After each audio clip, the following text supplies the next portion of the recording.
Ibinenta po nila ang ating soberanya, ibinenta nila ang ating kasarinlan, at ibinenta po nila ang ating dignidad bilang Pilipino na tayo ay nagpapasakop sa mga banyaga. Ang ating mga mamamayan ay nililitis na mga puti na wala namang alam sa sitwasyon bakit nagkaroon ng drug war. Yun po ang nakakainsulto at lahat ng Pilipino ay dapat may insulto sa ginawang ito ng kasalukuyang administrasyon. Mamaya pa naman ako rito. May nagpapahinga ka muna. Dami pa naman yan eh. Tagal pa yan.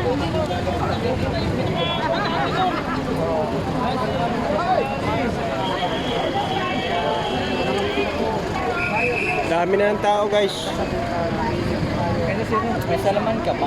Bro, decision sa Pilipinas na dapat sa Pilipinas. Maglabas na rin sa Pilipinas.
Maraming salamat.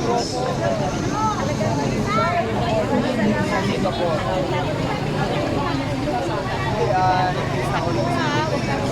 Kala ko magpapalas.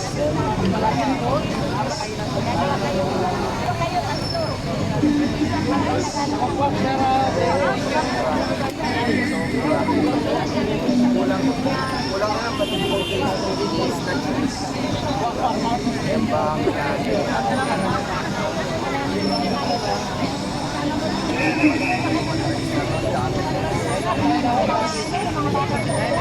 viewers na nasa round. Madami na po yung tao.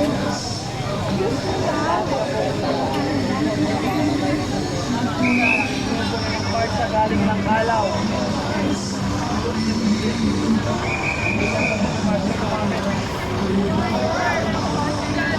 Kasi ako makalapit na, ang ilang signal ko lumapit. Ano?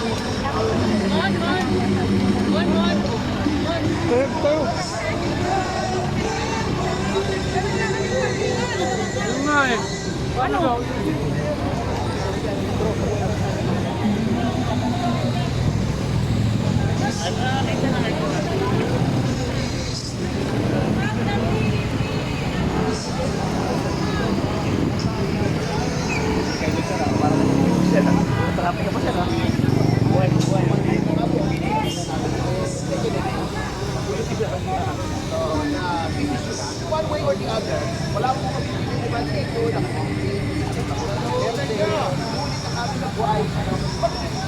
para hindi lang po tayo nasa-leader dito. At kung ano naman dito ay makabuo mo ng mga sa nagdaan mo natin pinahod na mga suliranin. Pumatong pa din sa yung corruption, yung gera sa Middle East na nagpataas ng gusto ng mga presyo ng mga produktong petrolyo. So, dapat hindi maikot ito, hindi malutas ang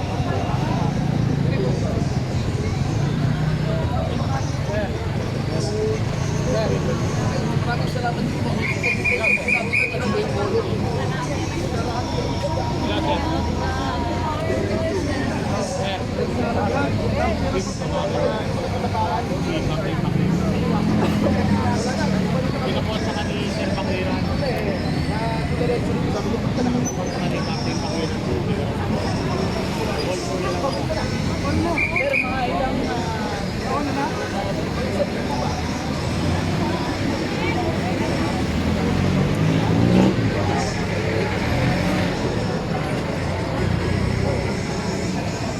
How are you?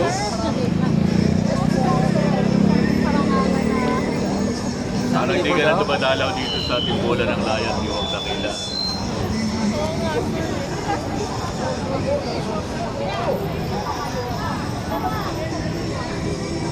Anong oras po tomorrow?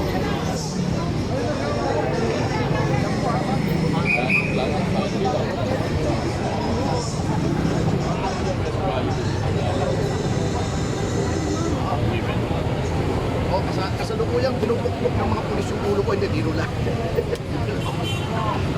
Hindi, sige, pasensya na po.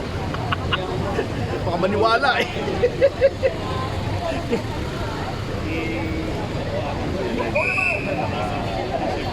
Dapat nakawaki kami na naman. Kaya naman sir. Dito pa na sa Bulacan. Kaya ako, yes.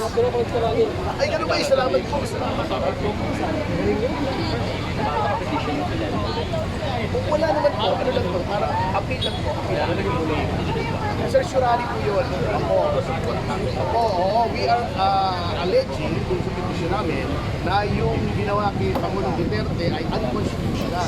Sapagkat bagamat may batas po tayo na defining yung crimes against humanity at the provision of surrender, that law of course cannot prevail against the Constitution.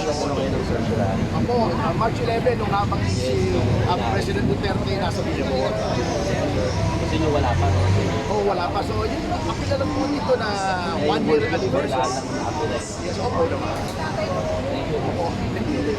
Tama, attorney, petition for certiorari prohibition. Opo, tama po. Kasi napakahalagang kaso ito kasi baka gawin din sila at talagang ginagawa na nila. So, kailangan malaman ng bawat mamamayan ang karapatan nila kung sila ay mayroong international warrant. Ito, palagi ko ito, padala ni Marino. Kasi ginugunin ko kanina. Ikaw naman.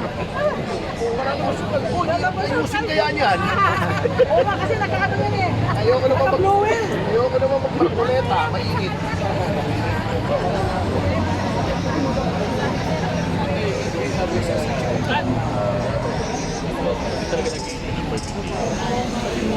Pwede mo.